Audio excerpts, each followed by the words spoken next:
दोस्तों, दुनिया में कई ऐसे राज छुपे हैं जो सिर्फ देखने में अजीब नहीं बल्कि इंसान के जहन को हिला के रख देते हैं। आज मैं आपको एक ऐसे ही राज के बारे में बताने जा रहा हूँ। एक समुद्री रास्ता जो दिखने में तो बस एक रास्ता है, लेकिन असल में मौत का दरवाजा बन चुका है। इस रास्ते का नाम है ड्रेक पैसेज, दुनिया का सबसे खतरनाक समुद्री रास्ता। राज टीवी के सफर में एक और कदम। चलिए शुरू करते हैं आज की कहानी मेरी जुबानी। दोस्तों, ड्रेक पैसेज वो जगह है जहां अटलांटिक ओशन, पैसिफिक ओशन और साउदर्न ओशन एक दूसरे से टकराते हैं। समंदर की लहरें इतनी बेरहम होती हैं कि 60 से 80 फीट तक उछलती हैं और हवा का झोंका ऐसे लगता है जैसे कोई खुफिया ताकत इंसान को मिट्टी में मिला देना चाहती हो। ड्रेक पैसेज में अगर किसी शिप का रेडियो खराब हो जाए, समझ लीजिए कि अब वापस आना मुश्किल ही नहीं नामुमकिन होता जा रहा है। इस जगह का नाम रखा गया था एक शख्स के नाम पर, फ्रांसिस ड्रेक। वो एक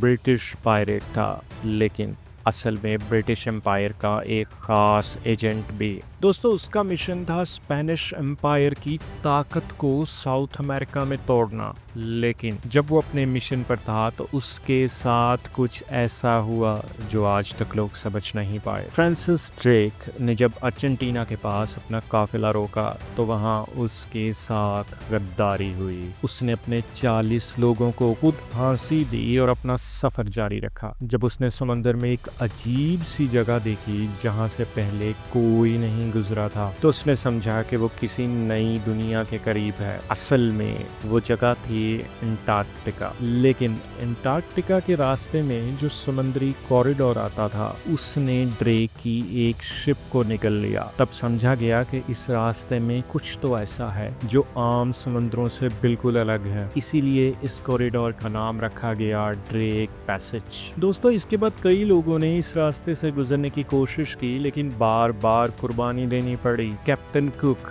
जो न्यूजीलैंड पहुंचा था, जिसका हम पिछली वीडियो में जिक्र कर चुके हैं, उसने जब ये रास्ता देखा तो लिखा कि इस समंदर का गुस्सा देखकर इंसान का हौसला टूट जाता है। और जब 1914 में एक्सप्लोरर अर्नेस्ट यहाँ से गुजरा तो उसकी शिप ग्लेशियर्स में फंस गई। उसने एक छोटी सी बोट में जान बचाकर किसी आइलैंड तक पहुंचने की कोशिश की और 1 महीने बाद मुश्किल से जिंदा वापस आया। अर्नेस्ट ने लिखा कि ड्रेक पैसेज दुनिया के सबसे बुरे समंदरों में से एक है और उस वक्त से लेकर आज तक ये रास्ता अपनी खौफनाक हकीकत के लिए मशहूर है। इसी तरह अप्रैल 2012 में ब्राजीलियन बिजनेसमैन लारा अपनी लग्जरी क्रूज शिप पर 4 लोगों के साथ डॉक्यूमेंट्री फिल्म बनाने जा रहा था जब अचानक तूफान आ गया। 100 फीट ऊंची लहरों ने शिप को उठाकर अंटार्कटिका की बर्फ में फेंक दिया। शुक्र ये था कि शिप का रेडियो काम कर रहा था और उन्होंने चिली को रेस्क्यू सिग्नल भेज दिया। दोस्तों, मौसम इतना खराब था कि रेस्क्यू टीम को वहां पहुंचते पहुंचते 4 दिन लग गए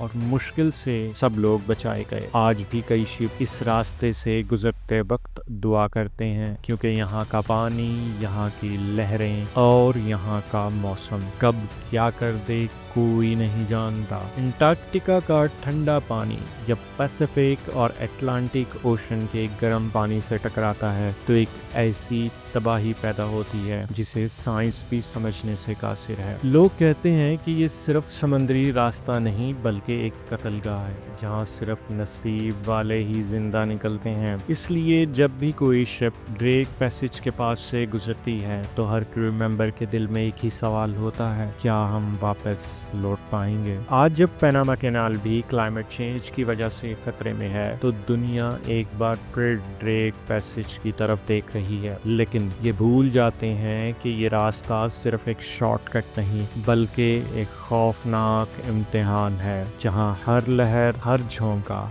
हर सेकंड इंसान की हिम्मत का टेस्ट लेता है। ड्रेक पैसेज इस राज को जानने की कोशिश में जितने भी लोग गए हैं ज्यादातर वापस नहीं आए। दोस्तों, अगर आपको ये वीडियो अच्छी लगी तो चैनल को सब्सक्राइब जरूर कीजिएगा। मिलते हैं राज टीवी की अगली वीडियो में जहां हर राज से उगता है पर्दा।